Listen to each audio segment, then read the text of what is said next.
Throughout maritime history, there have been a number of haunted ships, such as the Queen Mary, ghost ships such as the Mary Celeste, where the crew seemingly vanished, and the unsettling story of the Octavius, which had been drifting around for years, was found with all the crew frozen and dead.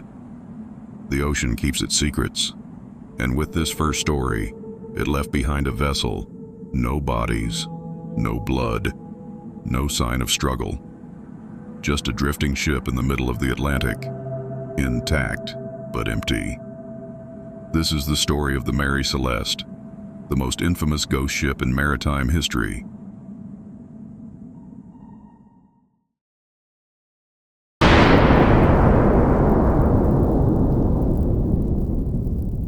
Before the mystery, there was a history.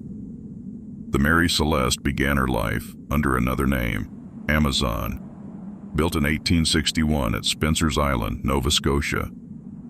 A brigantine, 2 masts, square sails forward, fore and aft. She was meant for Atlantic crossings, modest, sturdy, unremarkable. But trouble found her early. Her first captain, Robert McClellan, fell ill on her maiden voyage and died just days into the journey. A replacement captain collided her with a fishing weir off Maine. Then she struck another ship in the English Channel and had to return to port for repairs. In 1867, she ran aground near Cape Breton Island. She was written off as a wreck, but someone salvaged her. She was repaired, refitted, and sold to American owners. In 1869, renamed Mary Celeste. What followed was 3 years of fairly routine commercial service, but that quiet was temporary. In 1872, the ship was heavily refurbished, lengthened, re-rigged, the interior redone. In October, Benjamin Spooner Briggs took command.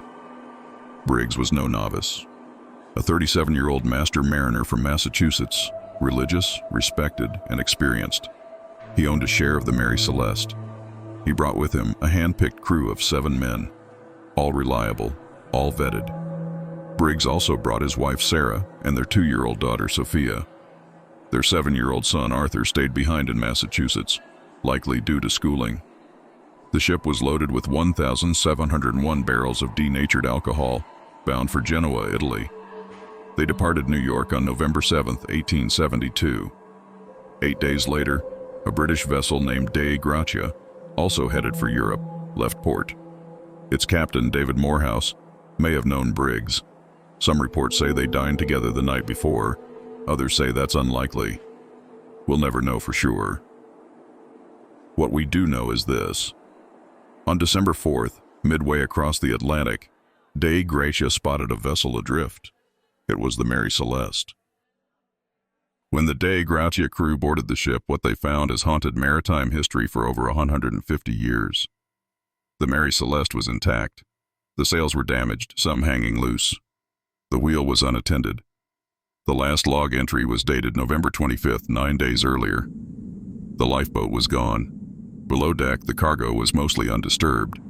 9 of the alcohol barrels were found empty, later determined to be made of red oak, which breathes more than white oak, and may have leaked. There was no sign of violence, no fire, no flooding beyond minimal water in the hold, no struggle. Personal belongings, clothes, instruments, a sewing machine, even food, were still on board. The chronometer, sextant, along with some key navigation instruments, and all crew. There was no sign they'd ever been there, aside from what they left behind.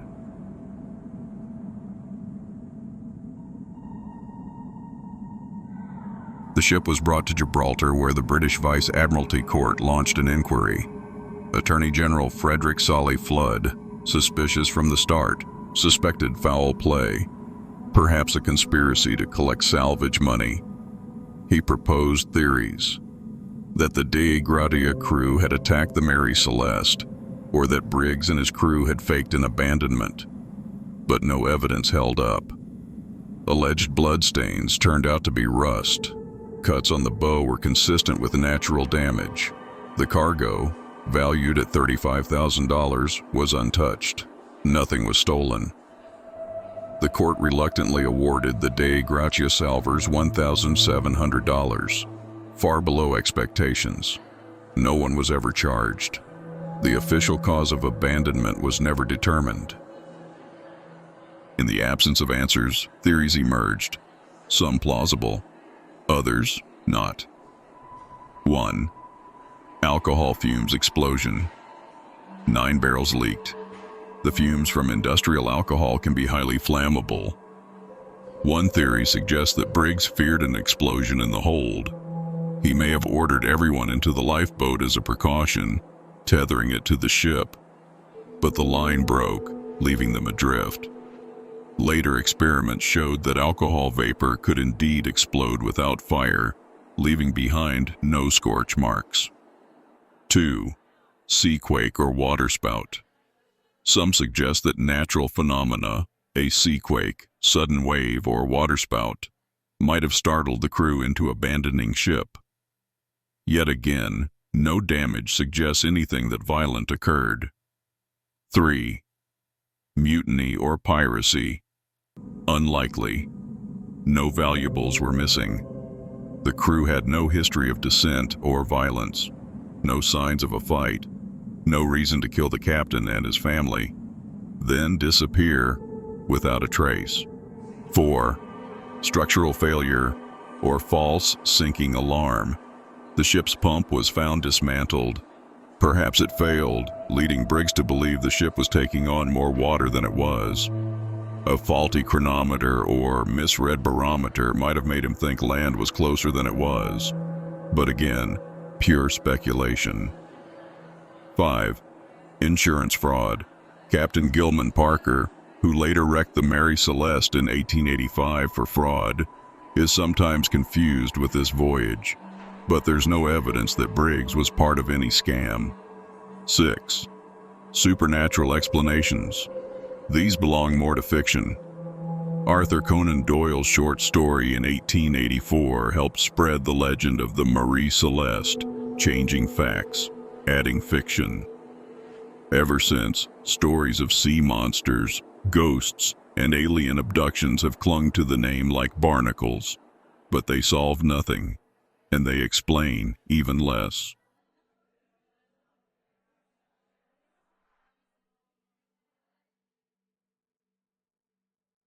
The Mary Celeste was eventually returned to her owners and continued service under different captains. But her reputation never recovered. No crew ever stayed long. In 1885, her final owner deliberately ran her aground in a failed insurance scam off the coast of Haiti. That owner, Gilman Parker, was tried but not convicted. He died months later, disgraced. The wreck of the Mary Celeste was left to rot in the shallow Caribbean waters.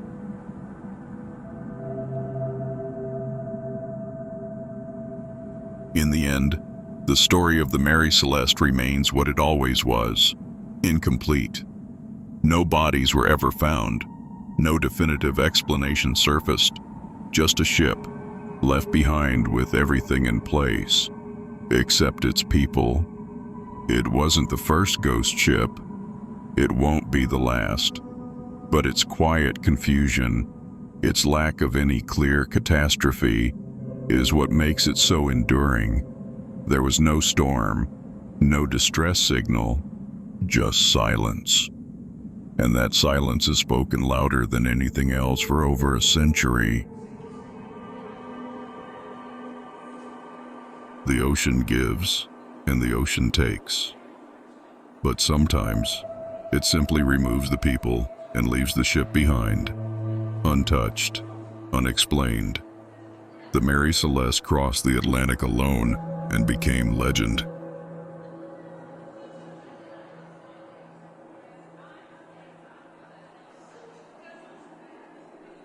They say that in the Arctic there is a silence so complete it becomes physical.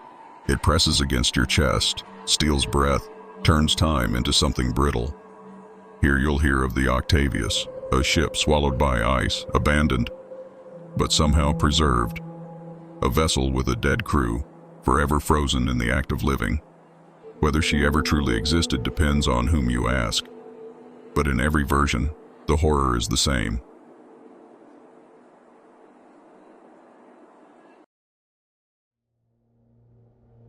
Octavius emerges from whispers and printed lore. The oldest trace we can reliably find is not from 1761, but from 1828 in The Ariel, a literary and critical gazette, a Philadelphia periodical, where a chilling story appears of a ghost ship found frozen, its crew immobile below decks. Even in that early version, many details we now associate with Octavius are missing. No Northwest Passage, no precise date, sometimes no name. Yet those missing parts grew, in telling after telling, until the name Octavius, the children, the last journal entry, they became fixed in our imaginations. Legend does that. It takes pieces, fills in the gaps, and horror thrives in the gaps. Supposedly, Octavius set out from England in 1761, bound for China, carrying cargo, crew, hopes. She arrived, the work of trade done. Then the captain made a decision that could only end badly. He would return via the Northwest Passage. That route, at the time, was largely unexplored, dangerous beyond reckoning. Arctic ice, storms, long polar nights, shifting pack ice, the unknown. For a ship to attempt that was to tread into a wilderness few had seen. Then in November 1762, the log entry stops. Nothing more until decades later. Somewhere north of Alaska, they say, she was trapped, frozen, doomed. Fast forward to 11th October 1775. A whaler, the Herald, cuts its way through sea ice off the coast of Greenland. Something odd drifts ahead. A schooner, motionless yet eerily intact, sails tattered, hull crusted with frost, as if stitched into the ice. A boarding party climbs aboard. The deck is empty. Wind howls through broken timbers. They descend. Below deck, 28 bodies. Dead, frozen, preserved almost perfectly. A woman lies on a bunk wrapped in a blanket. A young boy beside her. A sailor gripping a tinderbox, perhaps in a final effort to summon light or warmth. Then the captain's cabin. He sits behind his desk, pen in hand, logbook open in front of him, the inkpot nearby, and the last entry, 11 November 1762. After that, nothing. 13 years of ice, drift, decay, silence. But time seems to have stopped in that room. They take only the journal's first and last pages. The rest, frozen, fallen out, lost. Terrified, they leave. The ship drifts off into night.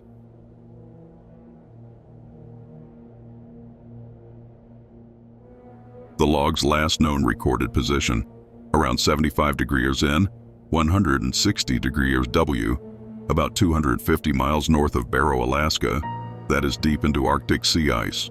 If taken at face value, the Octavius crossed the Northwest Passage long before any confirmed expedition did so. But here lay the mystery.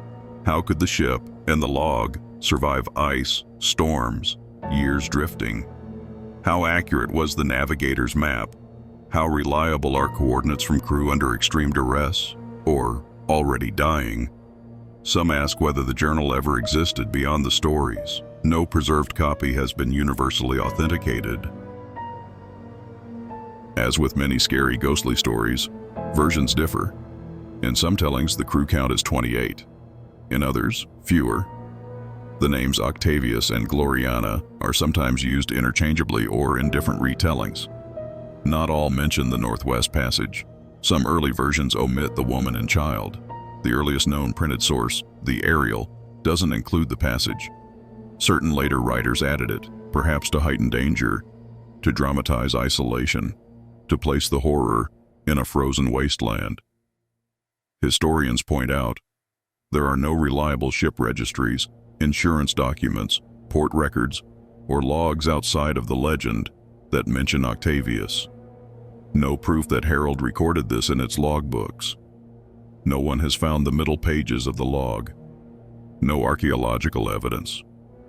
Many suspect a fictional tale grown from sailors' yarns, romantic travel literature, maybe even misremembered or merged stories. Yet for many, perhaps most, the fascination is not improving or debunking. It's in what remains unknown. The gaps, the missing pieces are exactly where dread settles.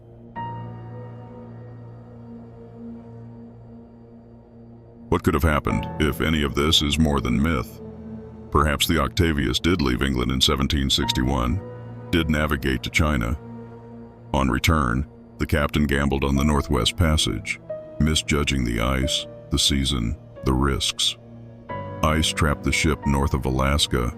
Supplies dwindled. Crew suffered exposure, frostbite, perhaps starvation. Without proper heating, darkness, cold penetrating every plank. Desperation. A sailor with tinderbox trying to light something. A child and mother trying to stay warm together. The captain riding until he couldn't move.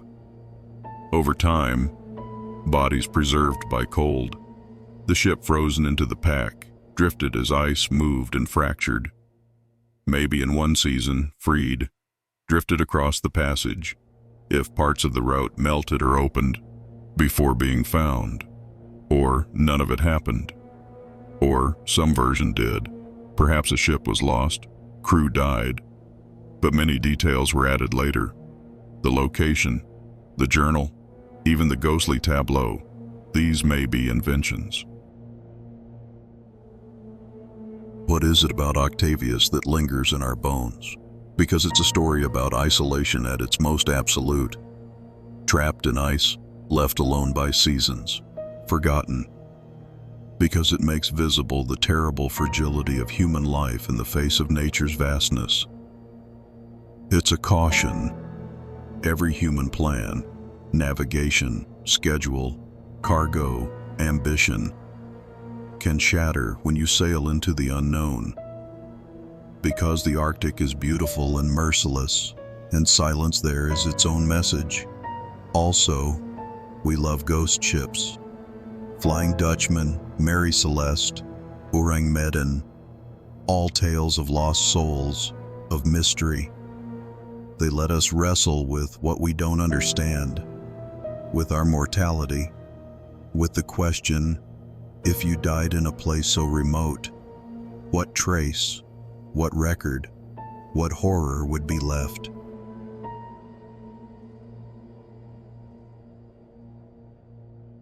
The Octavius, real, partly real, or wholly legend, holds us because of what it doesn't answer. Where are the middle pages of that logbook? What happened in those lost years? Was there ever a captain's wife and child on board? Or did someone later invent that detail? Did any ship actually cross the Northwest Passage before record confirmed it? Did anyone ever see the Octavius again after the Herald left her to drift? Even those who doubt the story agree it's powerful. Because in those gaps, in what could have been, what might be exaggerated, what might be true, we find a space for fear, a space for tragedy. So we leave her there, Octavius, drifting in ice, in memory, in myth. A ship frozen not just in Arctic seas, but frozen in imagination.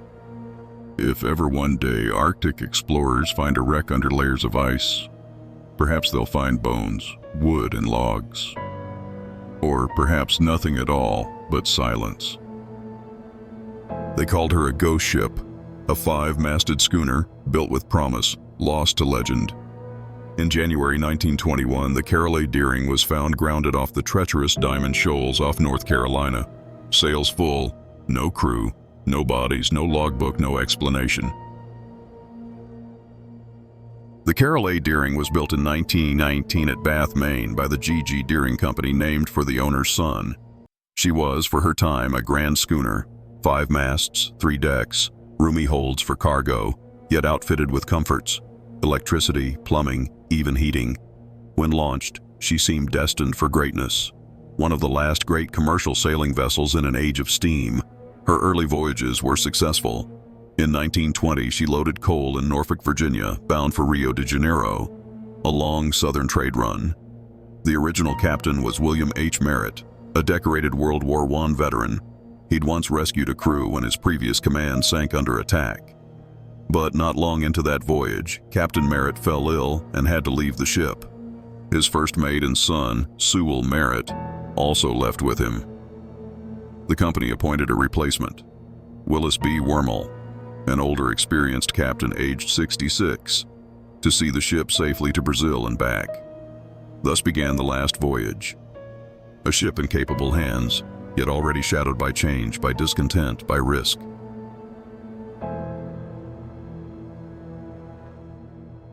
With Wormel in command, the Deering proceeded to deliver coal to Rio. That part of the voyage passed uneventfully, but once in South America, cracks in the crew's cohesion began to show. The men were given shore leave. Tensions simmered between Captain Wormel and First Mate Charles B. McClellan. According to some accounts, McClellan, by then drunk in port, had openly complained that Wormel was incompetent, even threatening him, "I'll get the captain before we get to Norfolk." Despite that, Wormel bailed McClellan out when he was arrested, and the ship left port bound north. On January 28, 1921, the Deering was sighted by the Cape Lookout lightship off the North Carolina coast. A man, not recognized as captain or mate, shouted a megaphone message. They'd lost both anchors. The ship's wireless was reportedly out of commission. That sighting is among the last confirmed glimpses of the Deering with her crew aboard. After that, the ship drifted, or sailed, into the domain of the fateful Diamond Shoals, the shifting sands off Cape Hatteras, long known as the graveyard of the Atlantic. On January 31, 1921, Surfman C.P. Brady, stationed at the Hatteras Coast Guard lookout, reported a large 5-masted schooner hard aground on outer Diamond Shoals. All sails were set, but the ship was not moving, and no distress signals flew. The breakers were dangerous. Until February 4th, no boarding party could safely reach her. When Coast Guard and tug crews finally walked her decks, they found a haunting scene. The steering wheel was shattered, the rudder disengaged from its stock, the binnacle box was crushed. The navigation equipment, the logbook, and personal effects of the crew had vanished. The lifeboats and life rafts were gone. In the galley, food had been prepared, stove hot, coffee pots warmed, as if the men had been interrupted mid-meal. In the captain's quarters, multiple pairs of boots were present. A spare bunk looked slept in. The only living occupant? A 6-toed cat, who greeted the intruders. They found no struggle, no blood, no signs of forced entry, just vacancy. The Coast Guard declared the ship a hazard. On March 4th, she was blown up with dynamite to prevent drifting wreckage endangering other vessels. Pieces of her hull washed ashore. Locals salvaged timbers to build homes. So the Carroll A. Deering joined the sea's permanent graveyard. But unlike most vessels, and much like the Mary Celeste, she carried no corpses to rest among her wreckage. Only questions. From the moment the Deering was found, authorities dedicated vast resources to solve the mystery. The Commerce, Treasury, Justice, Navy, and State Departments all opened inquiries. Secretary of Commerce, then Herbert Hoover, later U.S. President, oversaw the investigation. His assistant, Lawrence Ritchie, attempted to reconstruct the ship's final days by consulting logs of lightships and nearby vessels.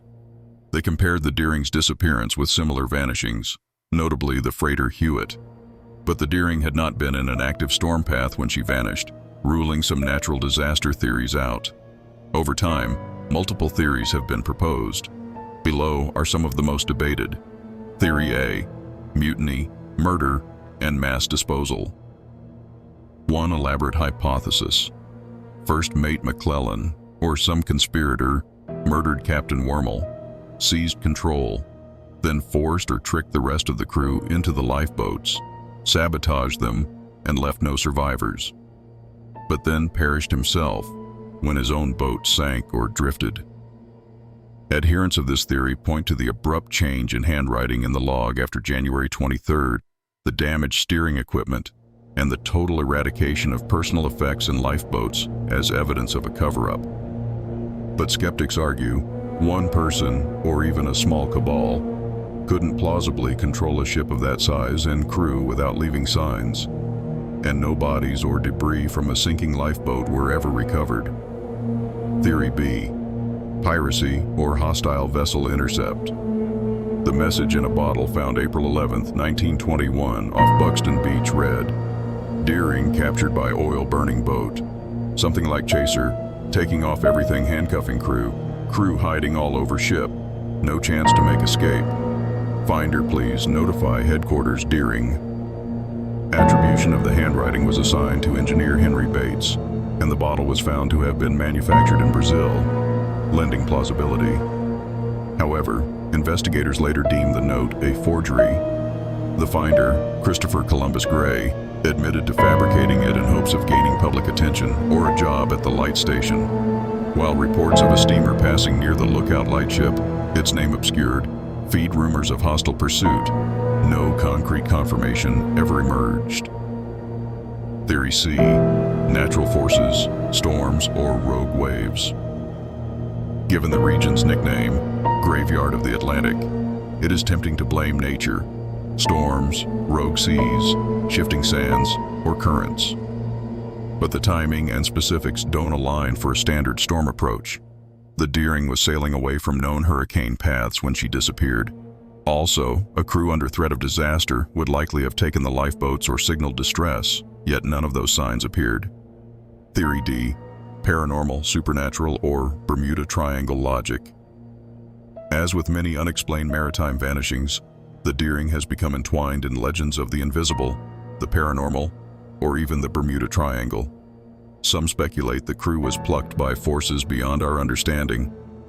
Others posit ghosts, curses, or spatial anomalies, but these remain in the realm of myth, untestable and unprovable. After years of investigation, the government quietly closed the case with no definitive solution. The mystery endures. Why does the Carol A. Deering captivate us still?